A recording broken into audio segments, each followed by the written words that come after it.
talking about Roe v. Wade. Racism and misogyny are two manifestations of a larger problem. What is that problem?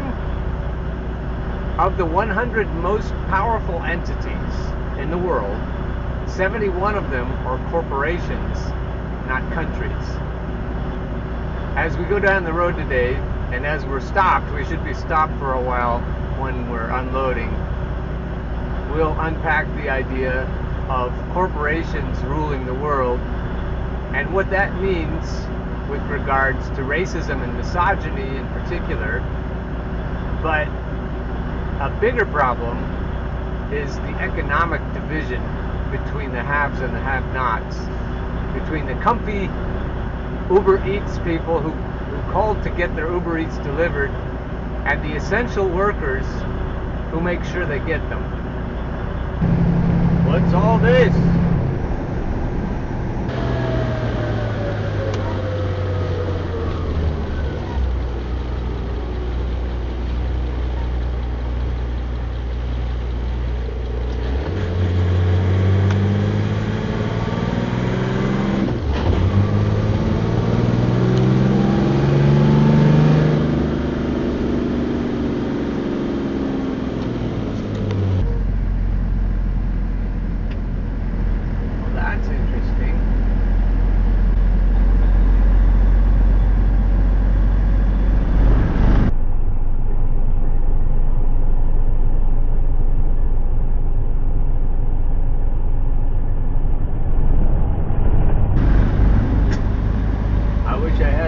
To peek over the bank and see what they were trying to pull up.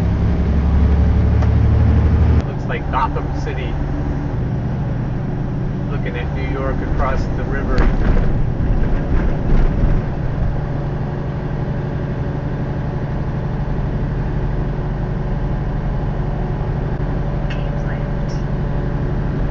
Which result would you like?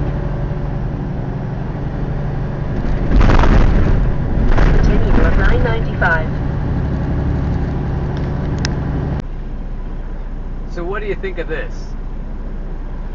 My country 'tis of the land of inequity, of thee I sing. Land where my mothers cried, fought, bled, and sacrificed for rights which we are now denied. Let freedom ring.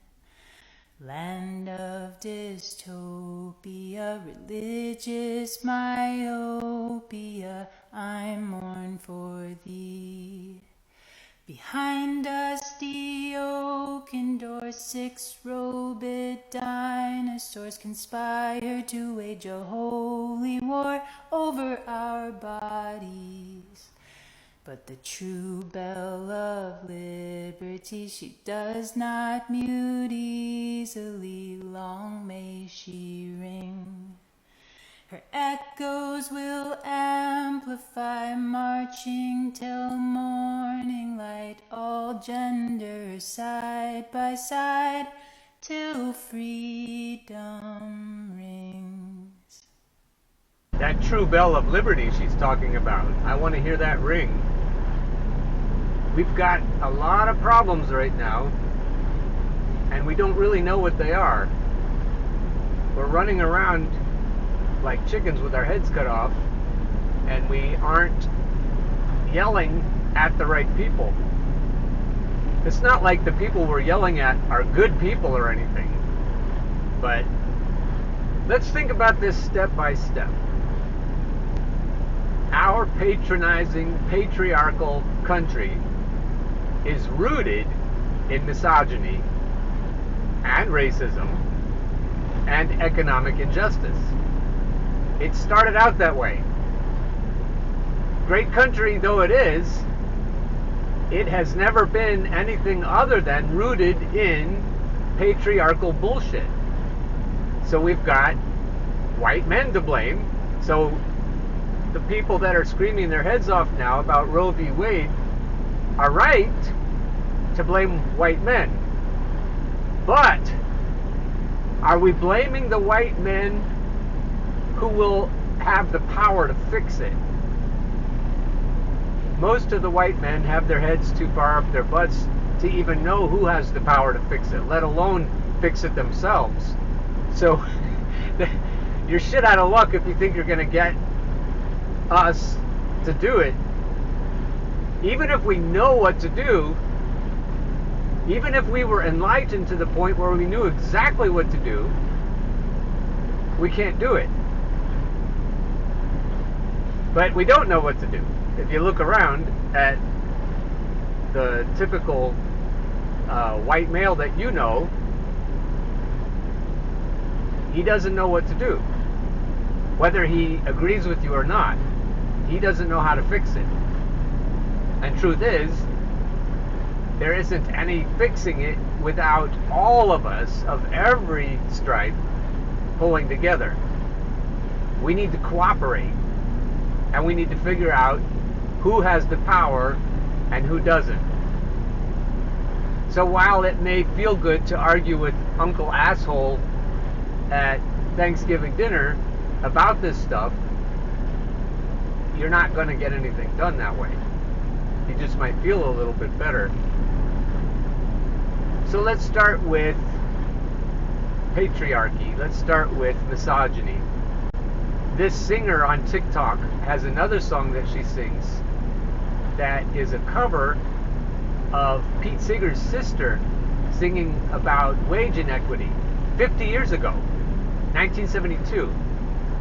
And in that song, it was very carefully laid out how women are doing the same work as men, probably better, and getting paid much less for it. So this has been a problem for a long time, and much longer than 50 years, that our mothers have been doing work that is essential and that is thankless, and that they don't get paid for, or they get paid very little for. What we understand from the songs is that we've had a problem for a long time. What we don't get from the songs is what we can do right now to fix the problem. So, misogyny has been with us at least 10,000 years, as I've explained in previous videos, with the advent of agriculture. So we've been here a long time, and individual males started it, and then about that same time the patriarchal Abrahamic religion started, and they're of course rooted in patriarchal inequity. But from that point on, the institutionalized misogyny has passed from the church to corporations. And this is where Russell Brand comes in. He points out that of the 100 most powerful and wealthy entities, 71 of them are corporations, not governments.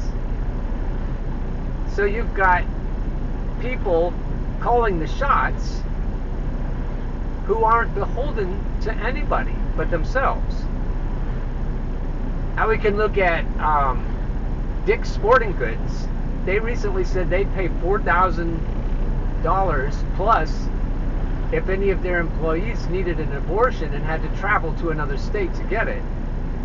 So there's an example where it's good that the corporation is more powerful than the state, because in this case the corporation wants to do the right thing. So wherever I was before I had to back into my door, it was somewhere around patriarchal misogyny, and I'm reminded of what she sang in the song about robed dinosaurs. And Supreme Court justices perpetrate patriarchy. No problem saying that. It's obvious. But corporations own them. Corporations own the states, not just the United States. They own Germany, they own France, they own Scandinavian countries. They own the global north as well as the global south, whom they exploit. And exploiting women is one big part of that picture. because they get free stuff. They get bigger profit margins the more they exploit women. Also, they get bigger profit margins the more they exploit people of color. They get bigger profit margins the more they exploit children, even in sweatshops. They exploit people in the Rust Belt who used to have factory jobs, and then they took those jobs and gave them to people in Mexico and other places south of here and every other direction where the labor is cheap. Are you starting to see the pattern?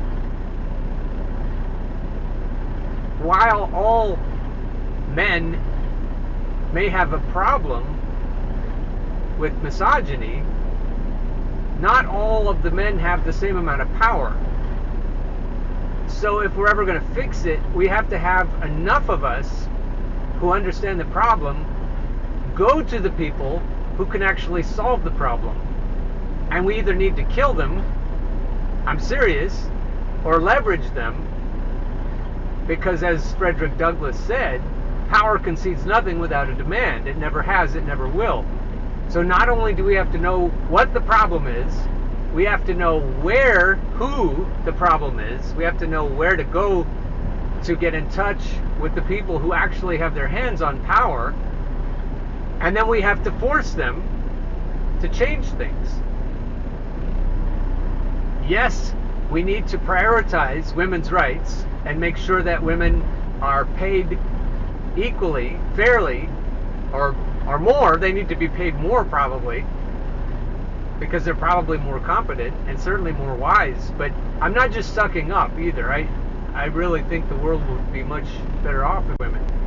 But all that aside, we have to get into the place where we can get things changed. And we have to make sure that the people who are now doing it aren't able to touch power ever again, unless you think we can talk them into doing the right thing. They just don't know what to do, and they don't know how to play fair. And as soon as they understand that they're exploiting everybody for their own gain, they'll stop. If you think that, okay, then we just have some splaining to do. But in my opinion, in the past, in the present, in the future, guillotines are probably the only solution. After that, you have a power vacuum, if you're not careful.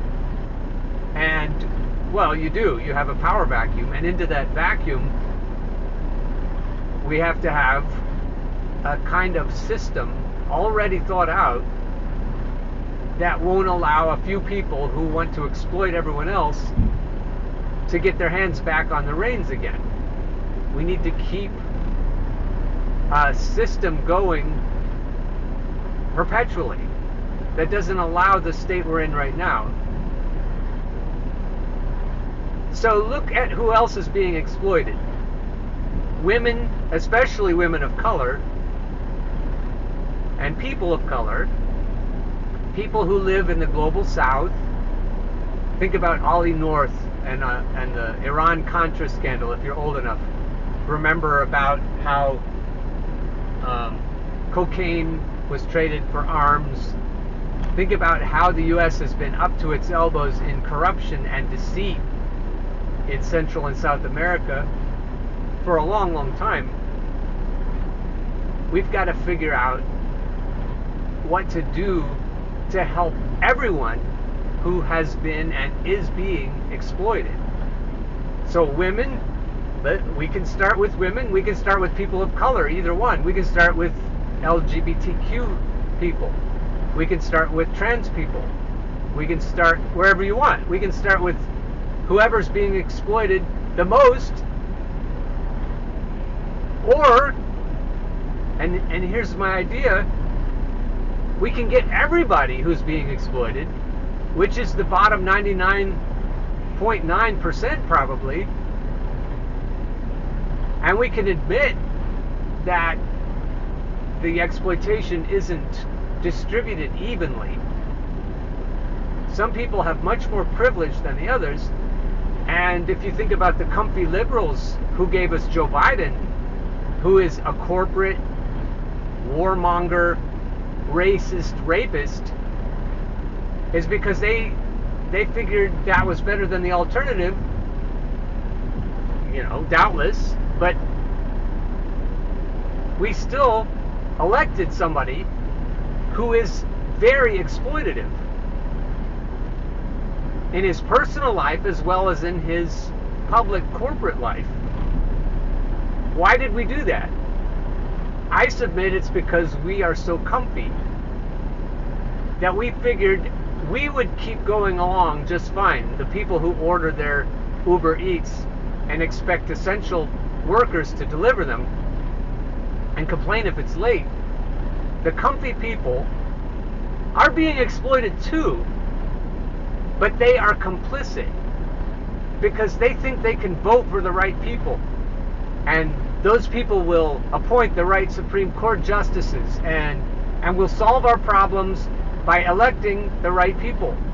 But let me tell you, they're all the wrong people because they're all owned. You have owners. They own you. So you're not going to solve anything by voting. Ever.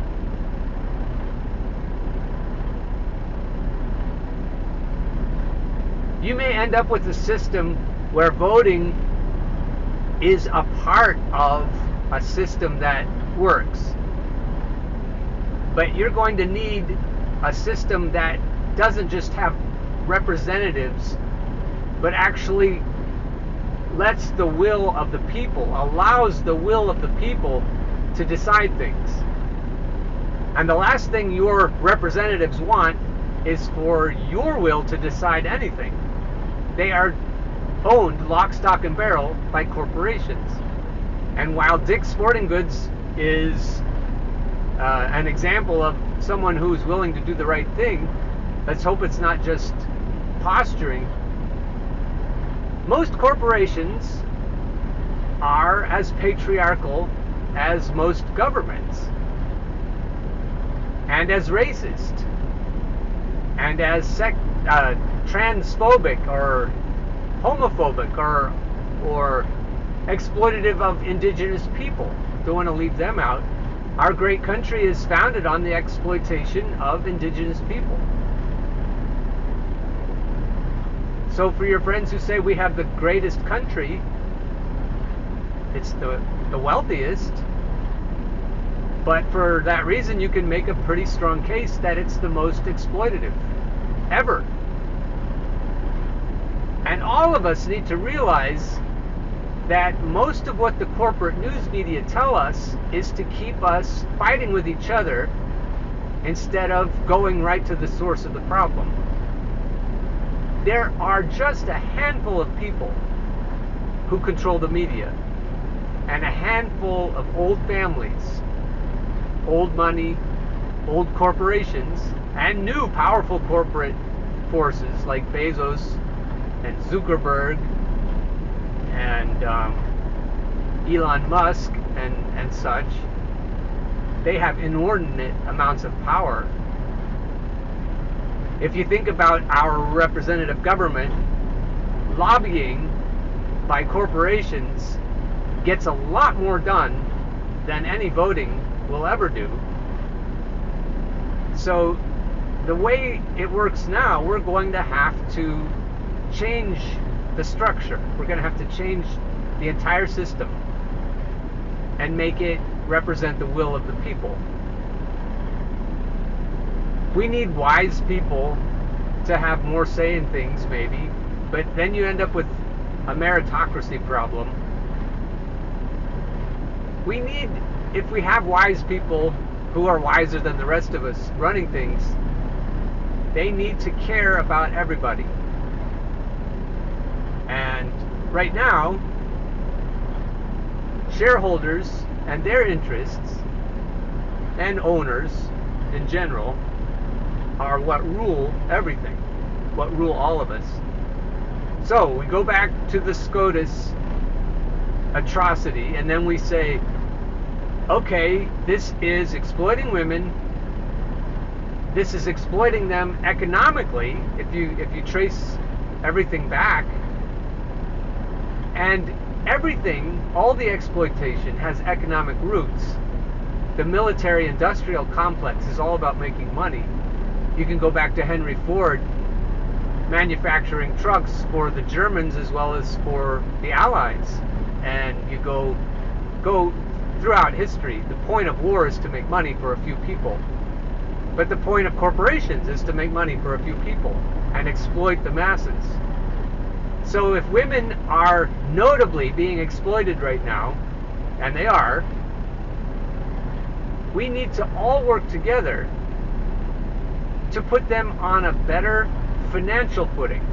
We need to all work together to put women on a better financial footing.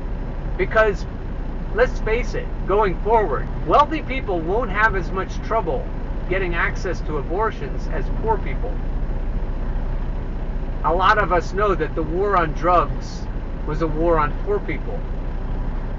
The war on women affects poor women more than wealthy women. I don't think we can solve any of the aspects that are facing us, misogyny, racism, and all the other exploitation of minority groups. We can't fix any of that unless we work together and we focus on economics. They will have, the powers who own the media, will have us focus on anything that takes the attention away from them. Ukraine. You know, we need to stand with Ukraine, of course, but that whole circus is about keeping us distracted from what's being done economically. Oil prices aren't because of the war in Ukraine. The prices went up because of collusion. Those big oil entities decided that we have a good cover here and we're going to raise our prices, and now they're upping not only their production, their drilling is going up, but the exports. We're talking about a country, the United States, has enough oil and natural gas to meet its own needs. So what's the problem? We can have any price we want. But the United States doesn't decide that. Multinational corporations decide that and tell the United States what to do. And they want to make money, and they're making record profits right now under the pretense of war. And the point of war is to make money. So it's all just one big money-making machine for a few people. You can blame your uncle asshole for being a misogynist creep. You can blame society for not understanding that Black Lives Matter and that the lives of people of color matter. You can get mad at your ugly American family members and co-workers and neighbors and church members and anyone else you want to, but none of them are holding power. But collectively, we all could hold power if we stop fighting with each other. We should focus on economic justice, which would include healthcare that isn't tied to our employment, that's free for everyone, and not just free education, but good education. We need to take care of our planet. We need to make sure that indigenous people and trans people and gay people and all the people who have been exploited more than everyone else are taken care of. But what better way to start than to make sure that everyone is taken care of financially? There's more wealth now in the world than there ever has been in history, per person. And we're more productive because of technology per person than we've ever been, by far. There's plenty. We have plenty. Collectively, per person, if you spread it out evenly, we would have more now than we've ever had, by far. So the problem is who's holding power, and it isn't very many people. And so if a lot of people got together and decided, hey, you assholes you psychopathic, warmongering, imperialist hegemonic assholes, you need to stop being in charge. Whatever it takes, we're going to make sure you're not in charge anymore. And then we have to have something else ready to manage things more equitably. Yes, people who work hard, you can succeed beyond other people if you want. I don't have a problem with that. I'm not saying everyone just receives the same check every month. I don't mind competition. I don't even mind pure capitalism, but we don't have that. We have monopolistic capitalism. There are lots of different ways it could play out. It doesn't have to be any one system. The people who say, well, when has socialism ever worked? If we've ever even had it, but it's just a theory. Communism is just a theory. It's not anything that we've ever worked out in a way that would work. When has capitalism ever worked? For everybody. Or even for the people who work hard. When have we ever had an equitable system that rewarded people according to their ability and work ethic? So we need something that doesn't just have a few psychopaths in charge. So this opportunity, where everybody's paying attention, everyone's yelling and screaming, it's an opportunity similar to the one where Black Lives Matter or Occupy Wall Street. There's another one. There was a window of opportunity there where people were paying attention and they were in some ways focused in the right direction. With what's going on now, I don't know that we're even close to being focused in the right direction. We're not going to win anything by voting for the people who will vote for the right justices. We're going to have to take matters into our own hands. One way we could do it is just stop going to work. Before they automate everything and don't need us to do any shitty jobs, we can stop working. And then we can say we'll come back to work again when we have health care and that's not tied to our employment, when we have, I don't know, COVID relief, we have decent education system. You could make a short list of things that we all agree on, and conservatives want good health care too. Who doesn't? And pharmaceuticals companies need to be extinct for profit. It's like roads. Nobody thinks that roads should all be private. We all understand that roads are public and we need to work together. Fire protection, that's a public good. And education works better when it's public. And in countries that don't allow private for-profit schools, the rich people then step up and make sure that their own kids' schools are good, and then everybody then has good schools. We need to think about how to make the things that obviously benefit everyone work for everyone.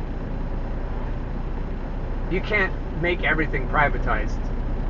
And so the things that work best publicly ought to be managed publicly for the good of everyone. And the things that work better privately, they can be private. But our balance right now is out of whack. I think anyone can see that. I feel bad when our sisters and mothers and daughters are on the rampage, as they should be, and we all should be, and a lot of men are just sitting quietly. They don't know what to say, and I feel bad about that. So I didn't want to keep going week after week without saying something. If we are going to be non-toxic together, we have to stick together. We have to address each other's pain and economic problems and everything. We have to all work together to fix it. So in my journey to become non-toxic, or at least less toxic, I wanted to acknowledge our sisters and mothers and daughters and be with you, to be together. And then all of the problems that all of the non-oligarchs face, then we can face them together. In any order, we can fix it. We just need to fix it. We need to start, and we need to understand that we're all in this together. We need to stop screaming at each other. Even if the people around us are assholes, we still have to work together, because none of the people we're screaming at that we have access to can actually fix anything. And do please let me know how you feel about it. Okay, they're both spinning. I'd say that tempo is andante. So put that in your pocket and make of it what you will. In 3/4 of a mile, arrive at home, on the right.